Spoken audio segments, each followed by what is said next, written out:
नमस्कार दोस्तों। स्वागत है आपका लव यू जिंदगी पर। ये प्यार की चिट्ठी कितनी खुशबू होती है ना इस चिट्ठी में। कितना अच्छा लगता है जब हमें कोई प्यार से चिट्ठी लिखता है। तो चलिए आज हम आपके लिए लेकर आए हैं हमारे टीम मेंबर प्रियंका द्वारा लिखी कहानी प्यार की चिट्ठी। इसको आवाज दी है मैंने यानी आरजे बबीता ने। ये चिट्ठियों की दुनिया भी कितनी अलग होती है ना। एक कागज के टुकड़े पर आप अपना प्यार लिख देते हो। ये चिट्ठियां बंद लिफाफे में किसी का प्यार समाये रहती हैं। तो किसी के लिए कोई खुशखबरी, किसी के लिए कोई सलाह मशवरा, तो किसी की परीक्षाओं के लिए हौसला अफजाई। ऐसे कितने ही जज्बात इन चिट्ठियों में लिखे जाते हैं। आज की हमारी कहानी भी इन चिट्ठियों से जुड़ी हुई है, जिसका शीर्षक है प्यार की चिट्ठी। भैया, अब तो आप अपनी लव स्टोरी हमें बता ही दो। अब तो शादी भी हो गई है। आंचल ने मुस्कुराते हुए कहा, आज हमारी शादी को 7 दिन हो गए थे। सभी रस्मों और रीति रिवाजों को करने के बाद हम सभी भाई बहन गिफ्ट्स खोल रहे थे। वैसे तो हमारे मम्मी पापा के लिए ये शादी एक अरेंज्ड मैरिज थी, लेकिन हम सब भाई बहनों का ग्रुप और दादाजी को मिलाकर सब जानते थे कि मैं और वंदना एक दूसरे को पहले से ही प्यार करते थे। मेरी छोटी बहन आंचल ने मुझे आज हमारी लव स्टोरी बताने के लिए कहा। हमारी लव स्टोरी क्लासरूम से शुरू हुई थी। वंदना इंग्लिश क्लास की मॉनिटर थी और एक दिन वो असाइनमेंट्स कलेक्ट कर रही थी। तो मैंने तो असाइनमेंट्स बनाई नहीं थी। क्यों नहीं लेकर आए हो असाइनमेंट्स? वो सॉरी, घर पर भूल गया। कल पक्का लेकर आऊंगा, मैंने बड़ी मासूमियत से कहा।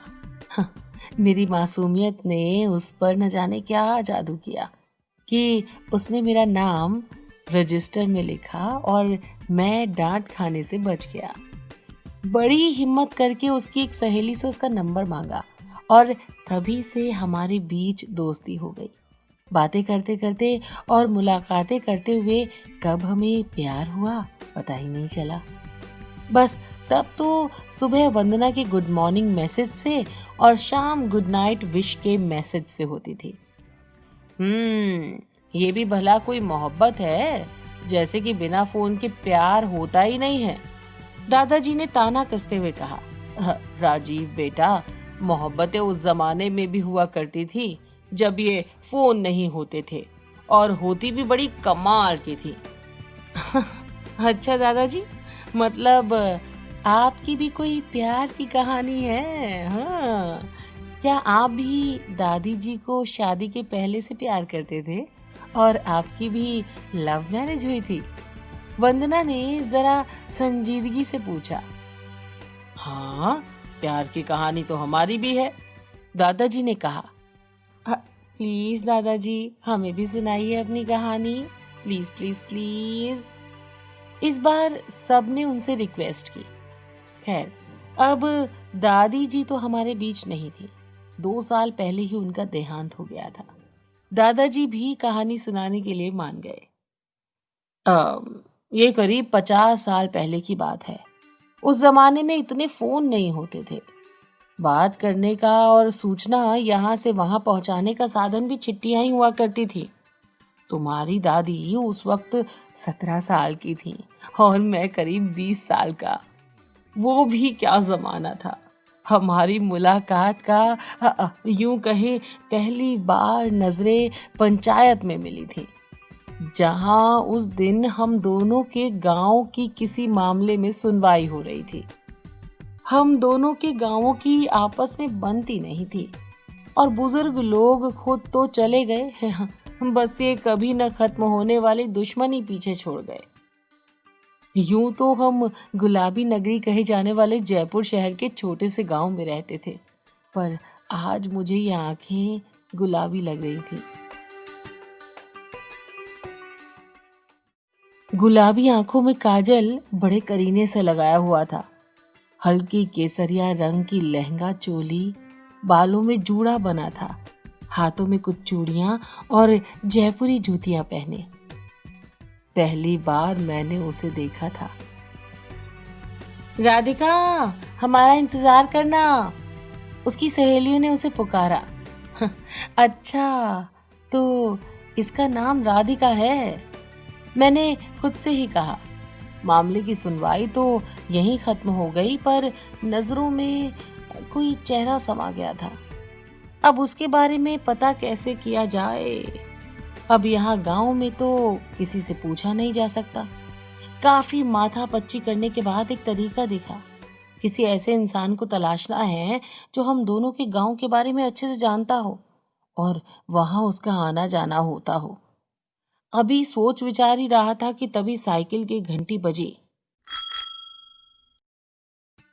श्याम बेटा, तुम्हारी चिट्ठी आई है, बाहर से आवाज आई।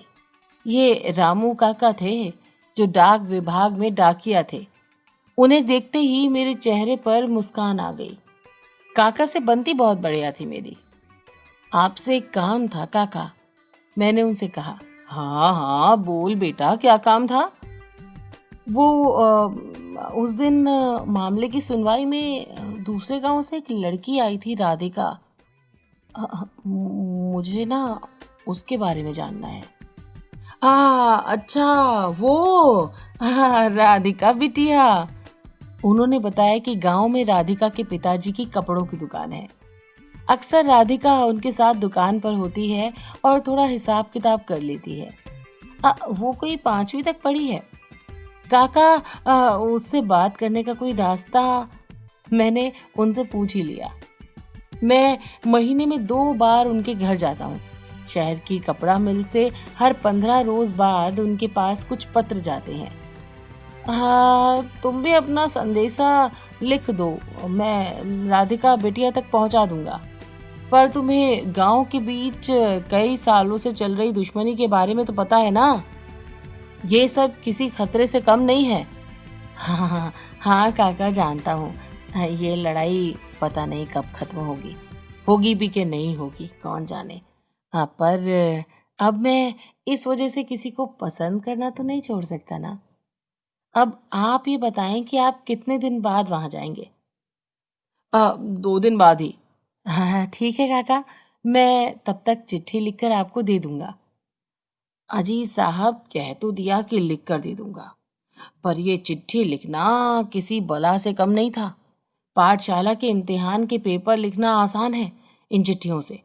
पहले पन्ने पर लिखा, प्रिय राधिका जी, मैंने आपको पहले दिन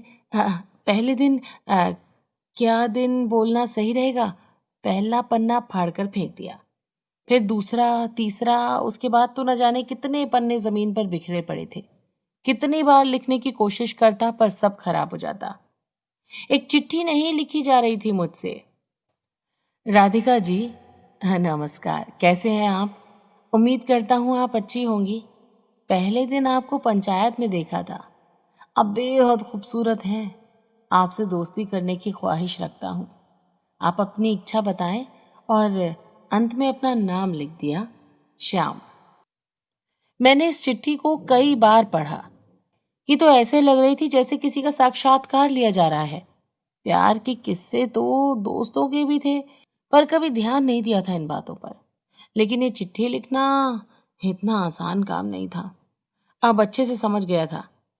मैं गांव की सड़क के किनारे काका का इंतजार कर रहा था और अपनी लिखी चिट्ठी को देख रहा था। आ गए श्याम बेटा, काका ने चिट्ठी के लिए लिफाफा देते हुए कहा। जी काका, ये लीजिए चिट्ठी, राधिका तक पहुंचा दीजिएगा, पर ध्यान रखें कि कहीं कुछ गड़बड़ ना हो जाए। हाँ ठीक है, मैं ख्याल रखूंगा, अब चलता हूँ, काका ने साइकिल से जाते हुए कहा।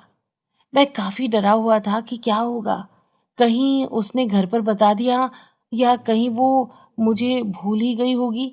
सारा दिन ये सवाल मेरे मन में घूमता रहा।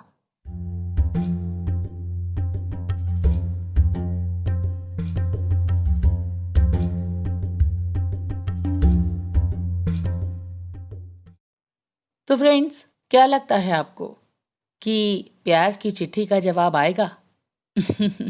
अगर आपको ये जानना है कि इस चिट्ठी का जवाब क्या आता है, आता भी है कि नहीं आता, या फिर राधिका अपने मम्मी पापा को सब कुछ बता देती है, ये जानने के लिए आपको लव यू जिंदगी को सब्सक्राइब करना पड़ेगा। बिल्कुल, हमारे चैनल को सब्सक्राइब करिए ताकि प्यार की चिट्ठी का अगला भाग आप सुन सकें और जान सकें कि प्यार की चिट्ठी का जवाब आया या नहीं।